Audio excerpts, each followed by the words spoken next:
Hello everyone. Quick update lang po and siguro meron tayong mini review lang din or mini walk around sa ating papipiling unit. So today is May 1, 2026, Labor Day. Open kami. Matanggap kami ng mga inquiries sa ating Toyotas. Toyota Avanza 1.3 ECVT na variant. So let's do a quick 360 walk around lang sa unit na to. And this one is the greenish gunmetal po na kulay. Available naman din po siya sa iba pang kulay like dark red, black, and silver. Okay? Side profile, sa left side naman po, ito siya. Likod. Ganda ng pagka-green niya. Parang green-gray. Nagiging dating pag mga low light. Ito naman tayo sa kanan bahagi, kanyang side profile.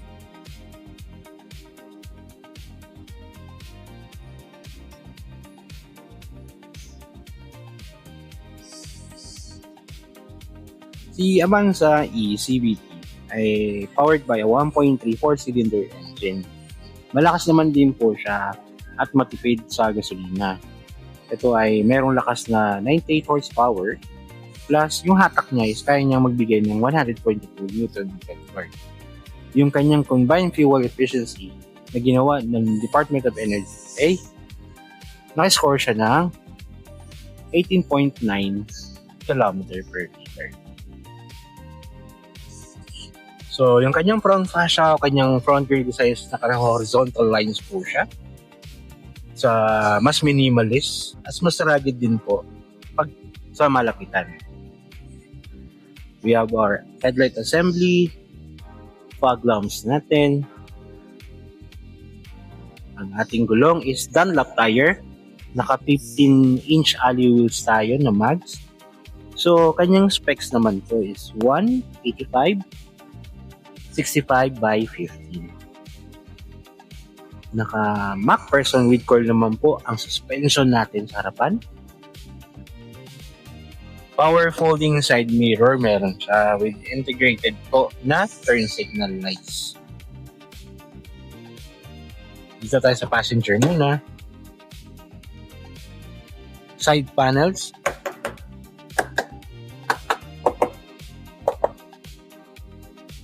Meron tayong cup holders. Pwede ka rin maglagay ng phones dito. Or any pwede mag-fit yan. So, sa Avanza ECVT, meron siyang dual airbags.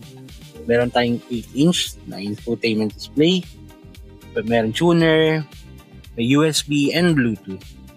Plus, pag naka-Bluetooth connection, meron kayong Apple CarPlay or Android Auto. So, it depends pa rin po sa device na ginagamit nila. Inland type po na CVT transmission with manual mode. AC control, air conditioning natin. Conventional po na handbrake with 12-volt socket po na nandito. And then, for strong connection, meron din siya mga USB charger dito. Wide connect po pwede para mas strong connection ng inyong Apple CarPlay or Android Auto. So, nauusod lang po siya abante tsaka atras for the passenger. Interior naman po niya, very classy naman din po for the black, brown color contrast and gray po ang kanyang headliner. Visor, pero wala siyang ilaw. Salamin naman for the passenger. Driver, visor lang siya, wala siyang salamin.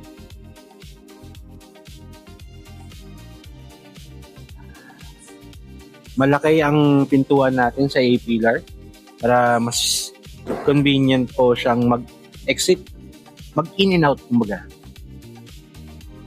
Ito naman po sa may passenger sa likod naman din, they have bottle holder. Knock muna natin. Then cup holder. Meron din siyang bulsa sa likod nito. Andito yung kanyang vent ng AC. So, ito yung fan control naman din. Okay?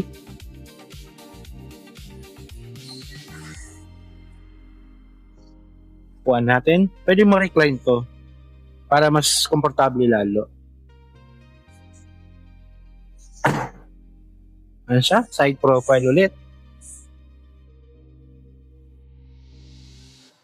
Ang taillight natin, ito ay mga naka-LED. Brake light, turn signal light, tsaka reverse light. Meron tayong 2-eye backup sonar sensor. Ito ang ating e-badge ng Toyota Avanza. And meron na ditong reverse camera. This one. Manual nyo lang po ma-open. Guys, maluwag po ngayon third row nito pag hindi nyo kailangan yung upuan. Second row, pwede siyang 40-20-40 na tumble.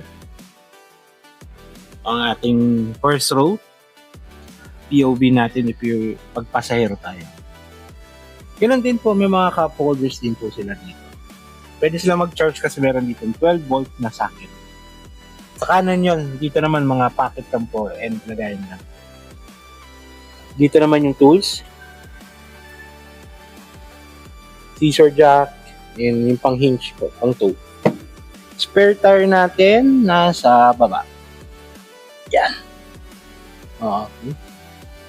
Manual nyo lang, sarado. Ng tamang pressure lang. Rear profile, ito left side profile. So, yung ground clearance niya is around 180 din. So, mataas na rin po siya para sa MPV na model po. Ang antenna natin ay naka-fin type. Meron tayong mala spoiler po na design sa likod. Meron tayong quarter panel windows sa third row.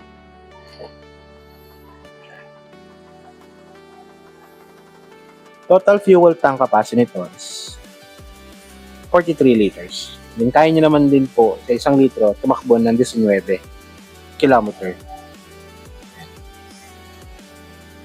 Ito tayo. Pag kayo ay pasahero, coming from the left side po. So ito yung kanyang POV.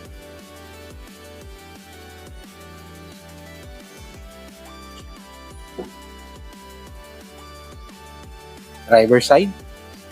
So, hindi siya keyless. But then again, yung remote kasi nito, or yung susi nito, ay may remote na pwede mag-close and open. Side panels ng pinto. Power windows.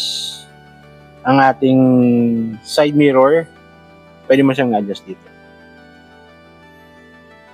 4-way, pwedeng atras sa bante, tas recline po, meron tayo dito sa ating driver side. Ang ating adjustment naman po with the steering, ano lang siya, hindi siya telescopic, tilt lang po. Steering buttons for the tuner or playlist niyo sa inyong infotainment. Toggle sa ating ilaw and then intermittent wiper. Naka-analog at naka-mini information display naman po siya. For safety, ulitin ko lang po, naka-dual airbags with ABS and traction control din. Sound quality, alam ko meron tong 4 speakers. Si Toyota Avanza. And then, twitch na lang po or tune nyo na lang po sa inyong settings para mas maganda po yung bitaw po ng kanyang kanta, lalo ng mga artists. In 4 colors like the greenish metallic, dark red, silver, and black. Yeah. Available po siya sa in-house financing, flexible terms. Meron kami mga offer like low monthly or a low down payment po na all-in. Welcome din po ang cash at saka PO, tulad ng bank PO or corporate PO. And may mga freebies naman po kami tulad po ng free PMS for the Avanza. Up to 20,000 kilometers or 2 years, whichever sponsors. Again guys, this is Chris Morta po from Toyota Labang. For more infos po guys, you can call me or you can message me at 0976-130-0840. Or you can comment down po and then message ko po kayo. And then, if you have follow-up question po, reach out lang po kayo. Thank you for watching this video po. And see you po on the next one din. So maraming salamat again and mabuhay po sila. Paalam!